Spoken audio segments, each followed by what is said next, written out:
we'll go ahead and get started. So for the record, we do have a quorum. We have 3 of our 5 members in attendance. So we've got Mary, Ben, and Rob. So thank you so much for joining us this evening. So I wanted to start off with anyone from the public who would like to make any comments. I know you just walked in, but would you like to say anything?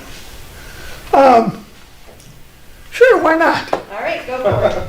My name's Dave Slick. With a name like Slick, you can trust me. One of the things I know you're going to be working on is the ranking of things. And my big pet peeve is Trent Road. I really think that really needs some sort of bicycle lane or something. So, other than that, I don't have anything else. All right. Well, thank you, Mr. Slick. Appreciate your comments. All right. See no one else from the public. We're going to move on to approval of the minutes. And we're looking for, hopefully everyone's had a chance to review the July 8th minutes. And we're looking for a motion. A motion. I second. All right. Motion and a second. All in favor? Aye. All right. All right. Motion passes. Hi. Hello. The next item on the agenda is the New Bern Bike Light Initiative, and I've asked Captain Morrison Brown to come and kind of update the committee about this new initiative. Good evening, everyone. Like I was introduced, my name is Marquis Morrison Brown, and I am the captain here at the New Bern Police Department, actually one of 3. And with this Bike Light Initiative, this is something that I cannot take credit for. This was the initiative of Chief Gallagher and his thought process when working with individuals within the community to come up with ways that would best serve a purpose. What we're supposed to do in law enforcement is not only just enforce the laws, but also to educate citizens, especially the ones that we come across. And so with the Bike Light Initiative, we partnered with our 501c3, and it's New Bern Police Department Citizen Volunteers Incorporated. And with this 501c3, they were able to donate, as a starter, 50 bicycle lights with the reflectors. And so we started a campaign. We wanted to get out in the community and talk with individuals, meet them where they were, or they're more than welcome to come to the police department and pick up a free light. This actually took off. It had some unexpected but good consequences, and so our supplies are really limited, but we're hoping to continue this initiative, reaching back out to our 501c3 for their support. As a matter of fact, we had a touching story. One of our officers had a conversation with a citizen, and this citizen who was impacted by a tragedy involving a bicycle actually donated some bike lights. No. So that was something that was really positive that's happened since we started this initiative. But if I have a moment, I wanted to make sure that the public understands that, as you see on the screen, these are some very important and life-saving equipment, something very small as wearing the reflectors here, to make sure that the oncoming traffic can see you day or night, wearing the appropriate helmet, as the gentleman walked in with one. And so elbow pads, knee pads, these are all additional items that you can wear to protect you from the dangers of riding bicycles in our community. If there's any questions, please let me know, but just wanted to say thank you for your time. Thank you so much. Appreciate I have it. a question. Yes, sir. Do you know if the city ever enforces the 4-foot rule? I'm sorry, sir, I don't understand your question about the 4-foot rule. It's a state statute that you have to give a cyclist 4 feet when you pass him. Okay. I can't speak to any particular statistics, but if you can give me some time, I can research that information and get back with you. Okay. I also can provide information from Watch for Me NC. I'm pretty sure that's one of the many organizations you may have already talked about, which collects statistics on bicycle-related injuries and death within the state of North Carolina and different initiatives that they have in talking about bicyclists and pedestrian traffic. But I can get that information for you. Thank you. Yes, sir. Any other questions?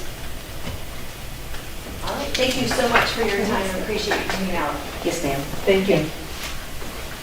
All right, so the next item we're going to talk about is our bike rodeo. And we have Lieutenant Brown and Mary and Henry was there too. We're all in attendance for this event. And so I'll just open the floor for either one of you just to kind of share your thoughts on it. And I've got some pictures for us to look at. Lieutenant, if you want to talk about all the officers who were like just going through all the courses, that was wonderful. Okay, yeah, sure. Guess I'll come up to sit behind everybody.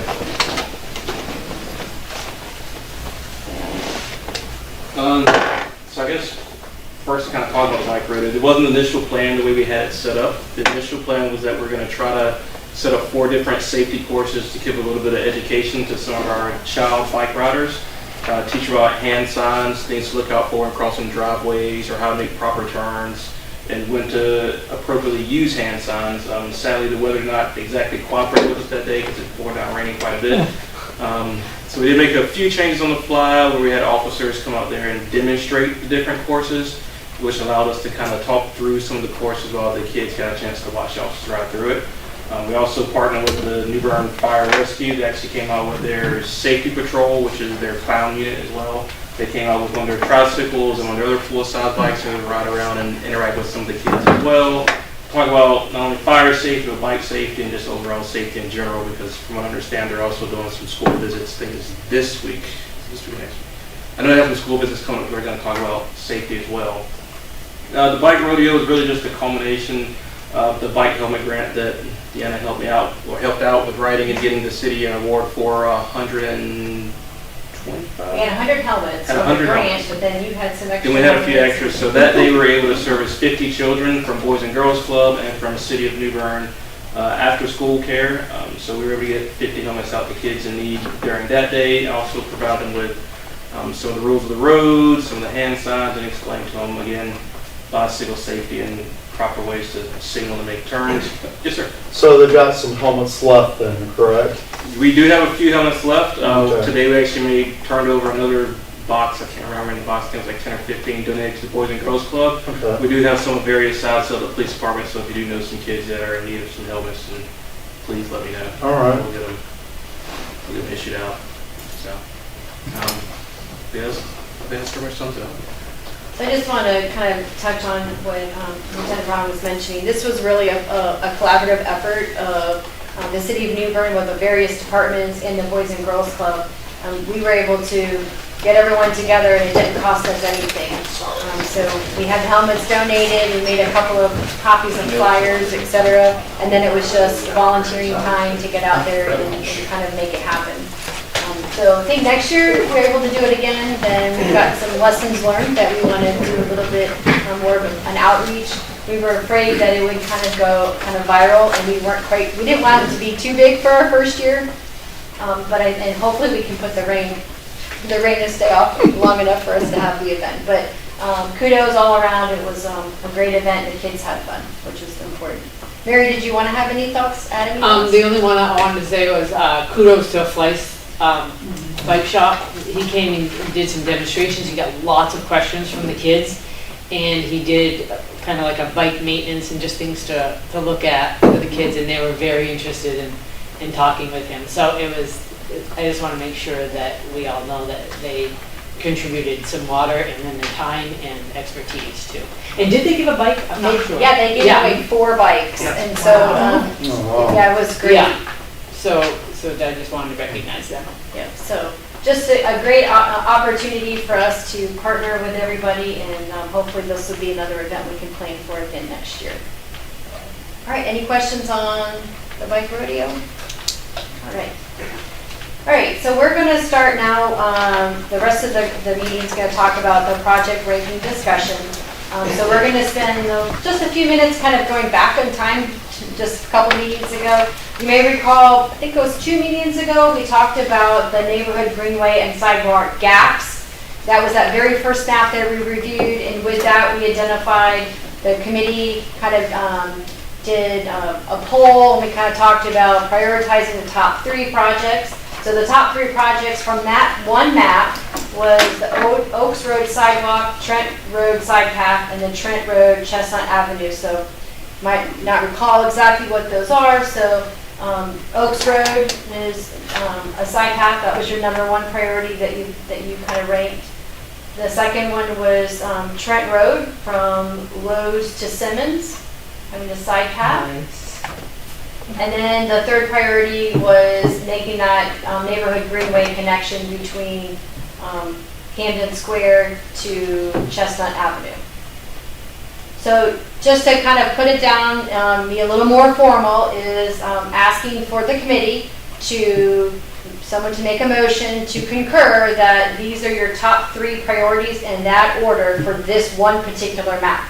We're going to go, at the next meeting, we're going to look at all projects and rank them. But we were starting kind of by map, so I just wanted to circle back and make it a little more official. So looking for a motion or discussion that you are in support of these top 3 projects in that order for the neighborhood greenway sidewalk gap project map. I make a motion that we accept this. A second it. All right, so we have a motion and a second. Any other discussion? Why isn't Glenbury Road on there? I'd have to go back and look at the map. So if it's not on the map, then I Yeah. forgot to bring a copy of the map, so. yeah, I'd have to go back and look at that map in Okay. particular. But what we did was we're limiting discussions to what's already identified in the plan, because the plan was a concerted effort of stakeholders to identify in those projects. And so the committee's been working towards just kind of ranking them by map. Okay. This one is filling in existing gaps. So like you saw between existing sidewalks, etc. All right, so we have a motion and a second. Any more discussion? All right, all in favor? Aye. Any opposed? All right, and then last month meeting, we talked about new neighborhood greenways.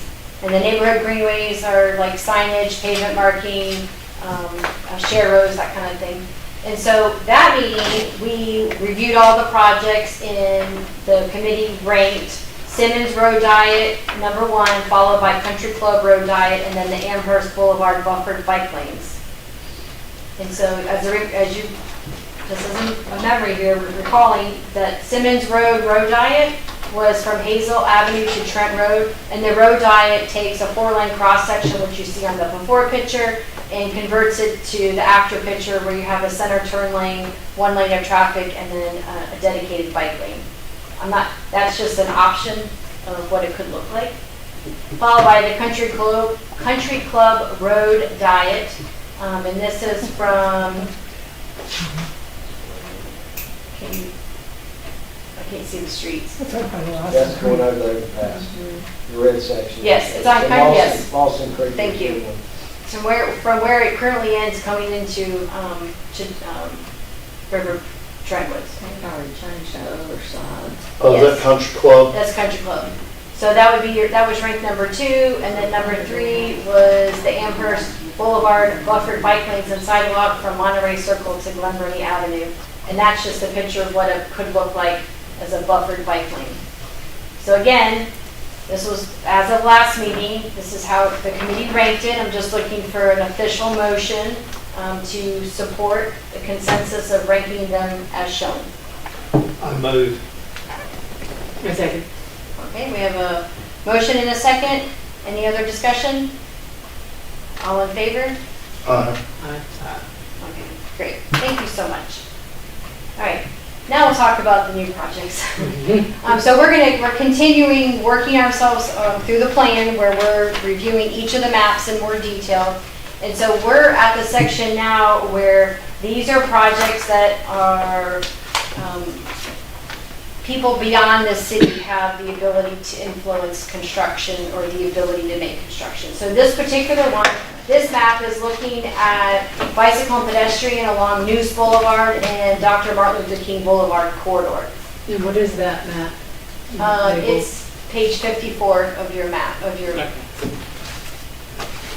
So the first one is on MLK. MLK is where we're going to be talking about, if you come not the mall side of MLK, but on the other side of 70 as you come into downtown.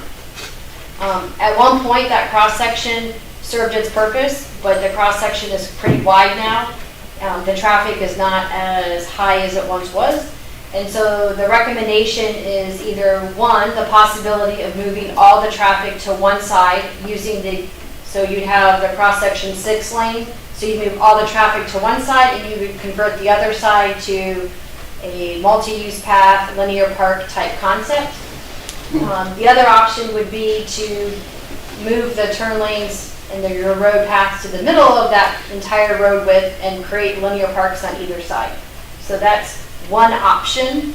What we could do is we could add that into the NPO's long-range plan as a possible project. That might open us up for some possible grants and or potential funding from prioritization. So, I'm not understanding where that is, and I can't find my map for some reason. okay, That's from where Taco Bell is, at the News MLK split. Oh, Oh, okay. okay. Up to the Highway 70 overpass. Okay, yep, I understand now. Are they still putting a roundabout yes. in that area? Hold that thought, we're going to talk about that just a second. Okay. So that, again, these are projects that, this particular one, there is no safety issue. It's really an opportunity to convert it into a greenway type facility. And so I think that's something we could add to the long-range plan for the NPO. And that would probably have a higher probability of getting funded through DOT's prioritization process. If it was to get funded, it could be at an 80-20 split. So that would be potential cost savings if we wanted to go through that with the city. All right. So the next project is the News Boulevard project. So the News Boulevard project, DOT has been conducting what's called a vulnerable user study, and that is from Racetrack Road all the way to Queen Street. So when DOT does our vulnerable user study, it's as a result of a high number of crashes, both pedestrian and vehicle. And they've been studying this corridor for the better part of a year. They've got lots of data, and they are at the end of this where they're presenting their findings. And their findings can be things such as adding additional street lighting, pavement markings, crosswalk and pedestrian push buttons, and more importantly, potentially looking at a road diet on News Boulevard. So this is very preliminary. DOT is still needs to do some modeling to make sure that a road diet would work along this corridor, that we need to still go out and seek public comment. There's a lot that's happening, but there is a possibility that, a high probability that DOT could be awarded what's called a RAISE grant. A RAISE grant is a federal grant. It has a ceiling cap of $25 million. That if we did have to put a local match, there's a high probability that we could use the roundabout that's already funded at MLK and Noose as the local match, which means that the city potentially would not have to put any money in this project. And this project is a good benefit for this entire corridor. The MPO did look at this corridor for a potential road widening project. To widen it just to add a center turn lane for let's see, it was from NC 43 to MLK. That project is over $1 billion. So that's never going to happen. So we have to come up with another plan. And I think the widening project was identified as a possible solution because there's no center turn lane. So still a lot of information to come. DOT, like I said, is still modeling that. But the recommendation actually in the bicycle and pedestrian plan is to do a road diet with first bike lanes. So DOT is actually already moving forward with the recommendation that's in the bike and ped plan.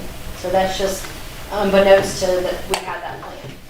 I realize that this is stopping at Racetrack Road, but is DOT thinking of going all the way to 43?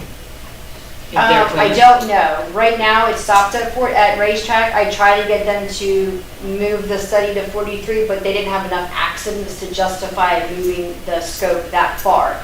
But that is something that we can certainly look at from a planning when they start looking at modeling, et cetera. Do you have, is anyone talking dates at all, like 2025? So if we were going to go out for this race grant, what's called the Notice of Federal Opportunity, that tells you like the details of the grant, they normally come out in January, February. So DOT would like to apply for that grant this year. So we're actively working on it. Obviously, a lot has to happen between now and December, but they would like to submit for the grant in January. And then, of course, you have to go through the whole selection process, and if we get selected, and but this would be an opportunity to potentially make a very good investment and improve safety along this corridor. So, all three are on nuisance, the road diet with the buffered bike lanes or side path, which is exactly what this committee has wanted and what's been expressed and shown in our long-range plan for the NPO. So we're all on the same page.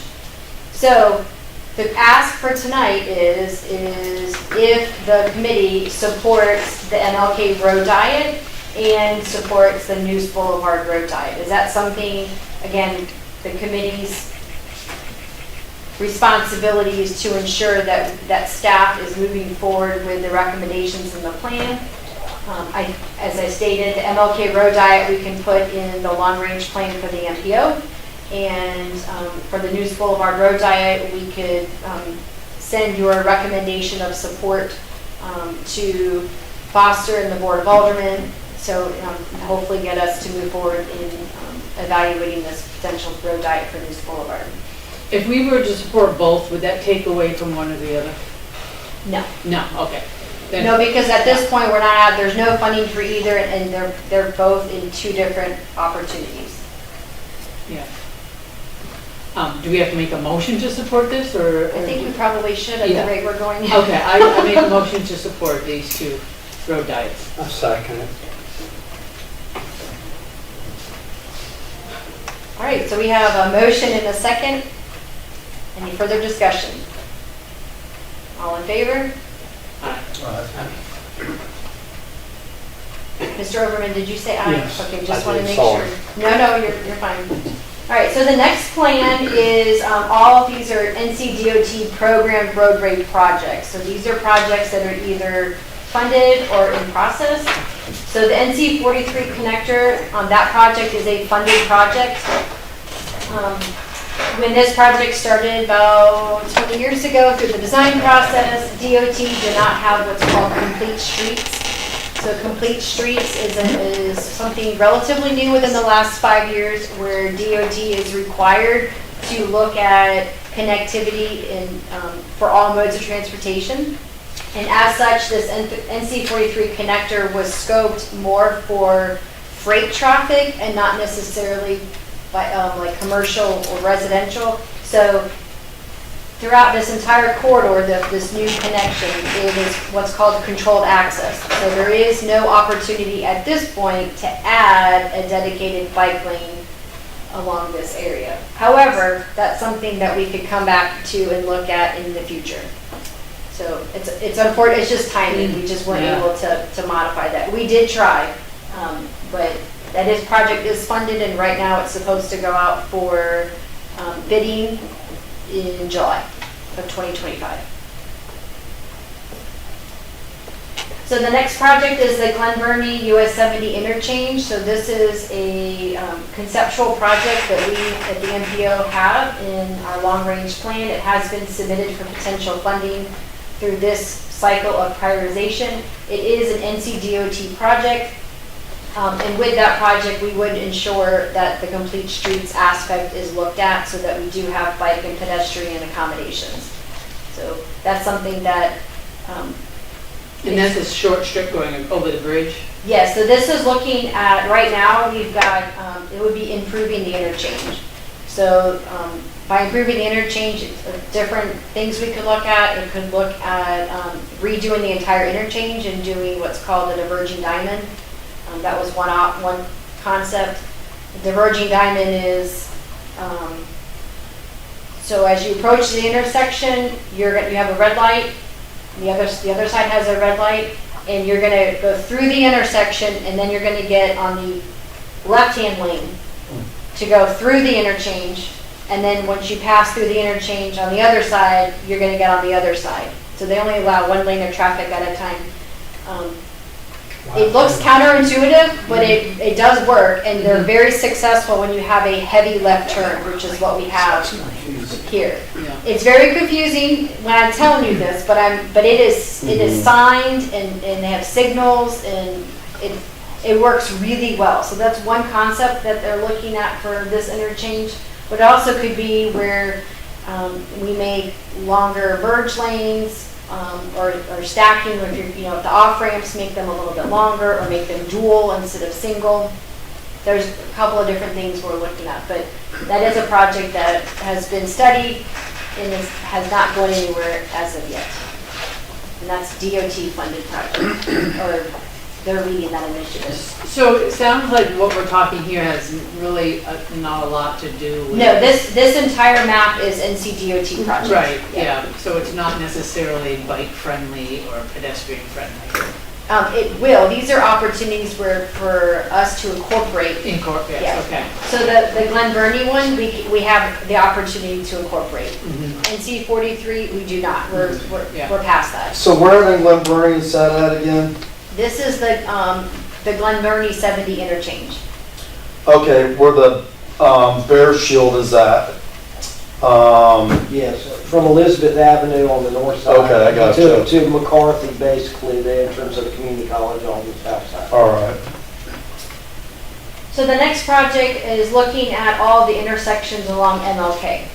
And so this would include looking at areas of efficiency, and then obviously adding pedestrian push buttons, etc. This project is also a project that is in the long-range plan for the MPO. It has been submitted for potential funding for prioritization, but that would be something really looking at it for the whole corridor and not necessarily per intersection. But there are opportunities when warranted that we could work with NCDOT Safety Division to add some pedestrian headlights at certain intersections. But it really needs to be a corridor look. Do they offer conversation about citywide speed limits of things there? I mean, I've never heard of such a high speed limit through a city. Isn't that 55? It's 50. That's disgusting. Yeah, and nobody ever goes 50 there. They go 35 because of all the stoplights. Well, I beg to differ. Well, a lot of people We need 35. slow down. in the city. They do slow down.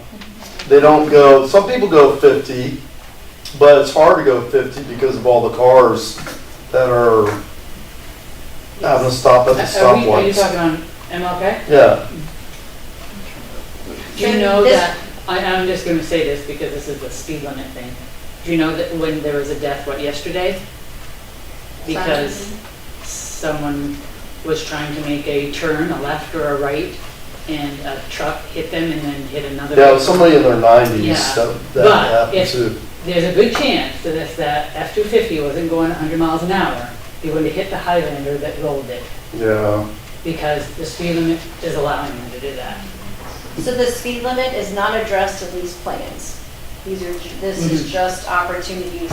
However, like DOT did on Moose Boulevard, if there's an area that we have some concerns with because of a high number of crashes, we can certainly reach out to DOT and have them do more analysis. They have a separate safety division. So that's something, but MLK is already on their radar, and we're just waiting for the state to have money. Well, wouldn't a road diet slow traffic down Yes, a road Yeah, diet definitely. slows Yeah. traffic down, Yeah. but Yeah. their DOT will not support a road diet on MLK. I think there's other opportunities that we can do to improve MLK, but we just haven't identified what those solutions are yet. Yeah. So again, this particular project is just all looking at the different intersections and working with NCDOT to make some type of improvements from a pedestrian accommodation standpoint. And then lastly, they had identified the Thurman Road and Taverna Way interchange as pedestrian friendly, making those connections. So the 70 is going to go fly over these connections. So I don't think, again, this project started before complete streets was a requirement. So you're probably not going to have those dedicated crossings for pedestrians and cyclists, but you'll still have access, but it won't be on 70 because you'll be going under 70. So the project or the ask for tonight is if the committee supports adding or ensuring complete streets along the Glen Burnie 70 interchange and support of the complete streets along MLK. The other projects are ones that we've already, oh, I missed one. Oh, no, that's next. The other projects are ones that are already constructed and we don't have the opportunity to influence. And once again, any support of this is not going to take away from our new Berns. That is correct. That is correct. These are all things that are NCDOT Right, focused. okay. So looking for a motion. Somebody else? No one wants the motion means. I move to support. Yeah, I second it. Okay, You all support it. thank you. All right, all in favor? Thank you. All right. All right, so the next projects we're going to talk about are projects with development. Again, these are all identified in the plan, but looking at if Broad Street was ever extended to the Riverwalk, to add a buffered bike lane and sidewalk. And as future development, a lot of this is going to be contingent on working with the developers and or modifying the city's code of what is required for building. So that's one for future development.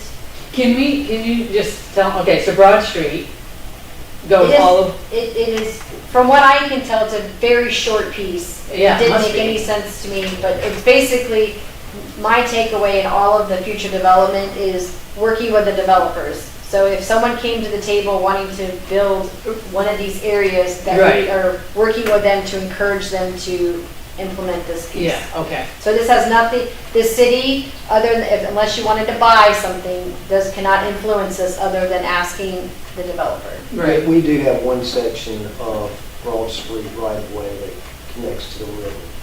So that is the portion that is going to be attached to the new funded pier, fishing pier. Yeah, okay. But it is a very short portion. It is a piece that was left kind of as right of way, and when the DOT abandoned that section, when they just had on the bridge.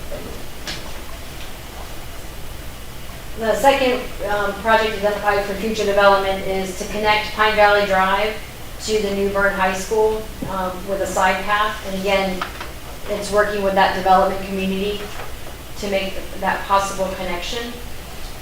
And then likewise with Elizabeth Avenue to NC 43, that side path in Greenway. Some of that development is occurring, so that would be probably an opportunity for us to have those conversations sooner rather than later. And then lastly is to complete the Riverwalk app.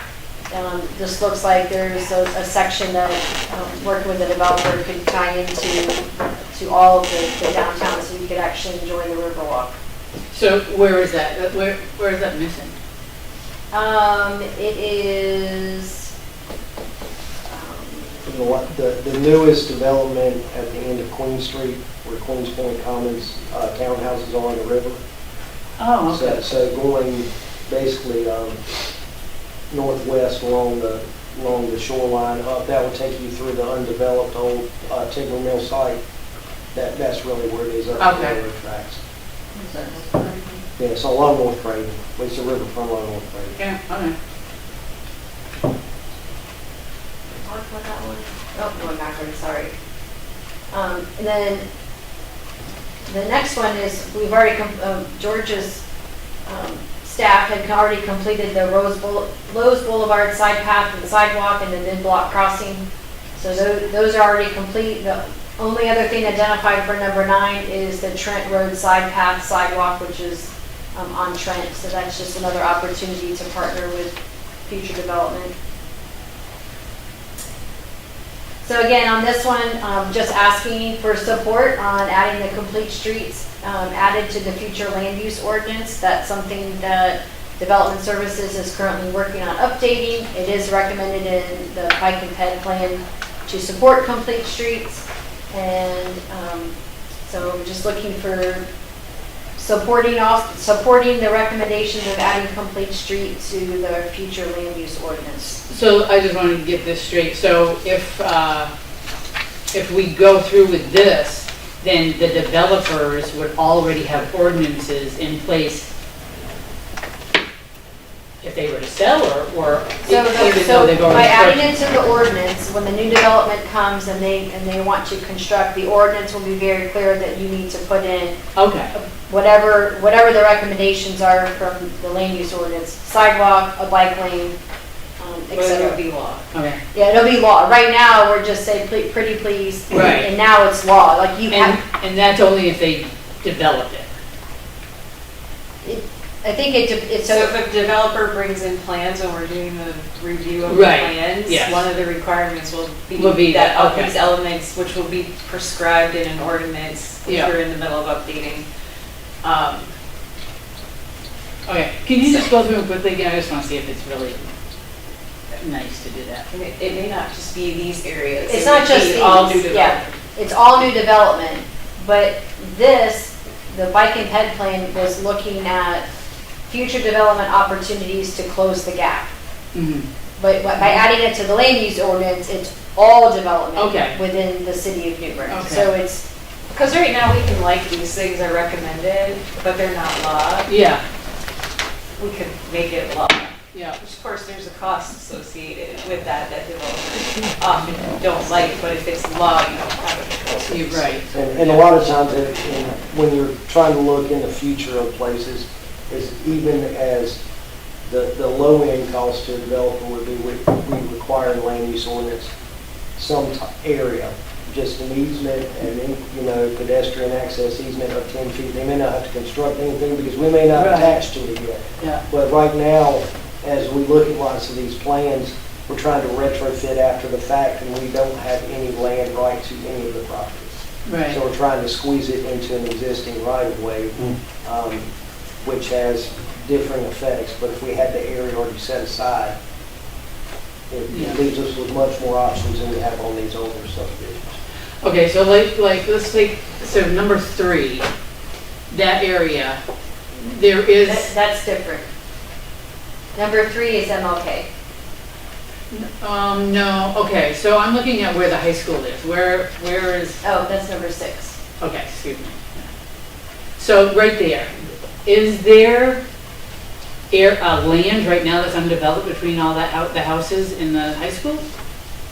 Okay, so you're saying no? Yeah. You're saying yes? Well, it's high school and Yeah. then Greenbrier. And there's undeveloped land that's owned by who? By is it undeveloped or is it attached to a house in their backyard? You take it up to the undeveloped pieces. Yeah. North of the high Yeah, school. north. So there are some undeveloped tracks north of the high school and north of Greenbrier that would be in this, Mhm. would be encompassed here. Okay, I tried to go around to all of these maps and understand them before Yeah. I get in here so that I can vote well and just understand what I'm actually doing to the community. And that area, I was confused on when I even drove by it. So it looked just like you wanted to ask, knock on the door and ask someone if we could put a path through their backyard. So to your point, it's kind of, with the undeveloped area, and if we had a requirement and we have a plan and we want this to happen, Yeah. then we can get the right of way donated through an easement. Mhm. When it comes to the developed area, that comes a little more tricky. Yeah. Where then we'd have to go out and work with the landowners to say, can we get an easement from you? Yeah. So that is a little more complicated. The difference is developed and undeveloped. Yes. Right, okay, Yeah. okay, very good. Thank you for my, Yep, no, you're all my good. questions. Any other questions on this particular map?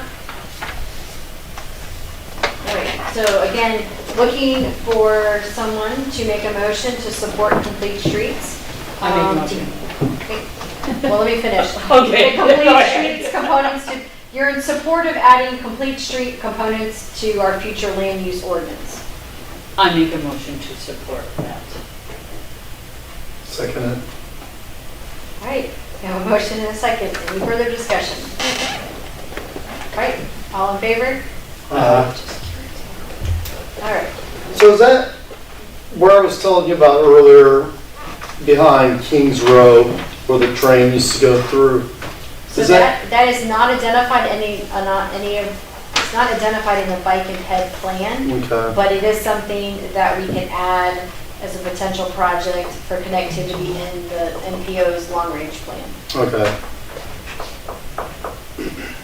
All right, so this next map is specifically talking about the East Coast Greenway feasibility study. So part of this section is already identified as a connectivity part or connected part with East Coast Greenway, but it's not been officially designated. So we've got starting off in Riverwalk and Union Point Park. It has signs that it's part of the East Coast Greenway, but it's not officially designated. And I've actually reached out to East Coast Greenway to start a conversation on what that would look like if we wanted to become officially designated. Can we? There's some specific requirements that need to happen. So that's something that we'll probably be discussing at a future meeting to see how we can incorporate that. And then another option was. But can I ask you a question? Yes. So you said that we're not truly part of the East Coast Greenway, it's unofficially? There are parts of it that we are, and some of it we're not. So if you go to the East Coast Greenway website, and they have the trail actually goes by the water. That's a water trail. Yeah, but so part of it is on road rather than a dedicated. And so I'm unfortunately, he didn't have time for me to talk to him before the meeting. So we're going to try to recap and try to figure out next steps. But being designated carries some benefit because there's potential some state funding that comes with it for maintenance. I thought it was, that's Right. why I'm wondering. Yeah, some of it is and some of it isn't. Yeah. But another opportunity was is working with getting the Martin Marietta Park shared use path to seek official East Coast Greenway designation. So that was something I was going to talk to you, Carrie, and after I find out what some of the requirements are. So they might have the opportunity to partner with us to do a feasibility study, to look at the requirements, what it would look like. So I don't have any information yet, but we'll have something hopefully soon. And then these are some other potential feasibility studies of looking at a downtown connectivity trail and the Norfolk Southern Rails with trails. So the downtown connectivity trail could be something, I don't necessarily know if it has to be a feasibility study, but maybe we look at just signing, wayfinding. We talked about this at one of our prior meetings of just showing people the connectivity and how you can get from point A to point B. Another option was identified as the Norfolk Southern. The rail corridor is pretty wide, which typically they are, and the East Coast Greenway has been advocating with, it's called Rails with Trails, so you have a trail that runs parallel with your rail line. FTA is in support of this at a federal level. At a state level, not so much. So while this is a recommendation, I know it's been discussed, but the NC Rail and all of their partners are not in support of this because of the potential for liability being so close to a train. So that is something we could keep on the radar, but I don't think that would go very far. All right, so and on this one, I didn't ask for any recommendations because at this point, we don't have enough information, so I can, I'll bring back to the committee more information once I have it on the conversation with East Coast Greenway. So at this point, we've kind of reviewed most of the maps. We have one last map to do, and that is specifically on the downtown intersection improvements. So up to now, we've gone through kind of systematically each map, and we ranked them per map. And so the next time we come together, we're going to look at the neighborhood greenway and sidewalk gap projects and the neighborhood greenways projects. So specifically those 6 projects, and what we would like the committee to do is to rank your top 3 within those 6 projects. And again, the hope is we're trying to, at a very large scale, identify what the priorities are. So if and when funding becomes available, we can kind of steer our efforts towards whatever that top project is. Okay, so these 6, These 6. and we have to get one of the top one and then one. Nope, you have all 6 projects. Oh, okay. And then we're going to. And the committee will rank those 6 projects. Oh, so we'll have 1 through Yes. 6. Okay, and we'll do it at the next meeting. Yes. Okay. And then, so we've got them individually. So again, the sidewalk gaps, those projects, some of them are going to be a little easier and less costly to install versus some others. But we started this process with kind of the thought that money was not an issue. We weren't going to talk about money. We're just talking about priority. Once we get those prioritized, then we can figure out how we're going to potentially go about funding some of the projects. But we also have some guidance on some of the lower cost items that we could look at more realistically, like when we talk about the downtown intersection improvements, or even some of the neighborhood greenways where there's like the share road, like pavement markings and wayfinding. That's really inexpensive compared to, building a side path or a sidewalk on Trent. Are you going to send that out? I can, yes. Please. Is Chestnut Avenue, or that connector, is that even a road? Yes, it is. It dead ends, but what the connector piece would be all brand new. There's no Okay. road there. Okay. Yeah, if you drive right to the end of Chestnut, then you can assume, just where it would be by looking at that map. So I'll send this list out here. I'll also send you the downtown intersection improvements, just so you can kind of look at what that map is consisted of. For lower cost options. Those are just other options. Yeah, yes, yeah. So what we're hoping to do is that we've kind of looked at it from some lower cost options to the high dollar ones, and so we can start looking at possible grants if and when the funding was available.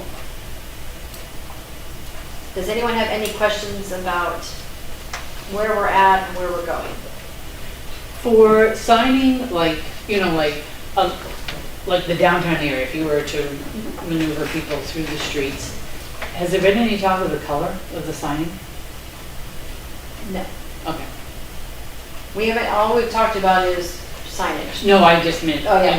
Nope. throughout New Bern, of what they would consider the signing color Nope. would be. We haven't had any conversation.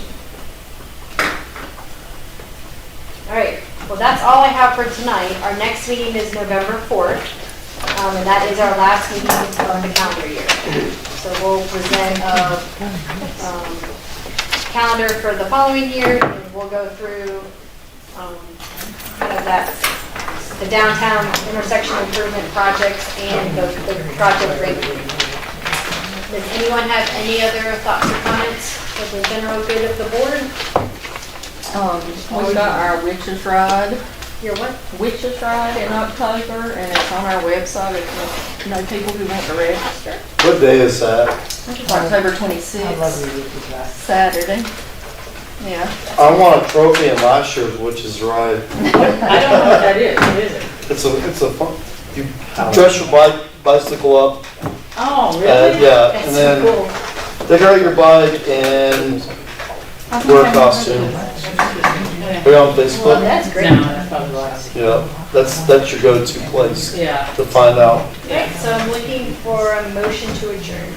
I make the motion to adjourn. I second it. All right, wonderful. Everyone's good, right? Aye. Okay. Thank you, everybody. Thank you, Deanna, this was a Thank good you. meeting.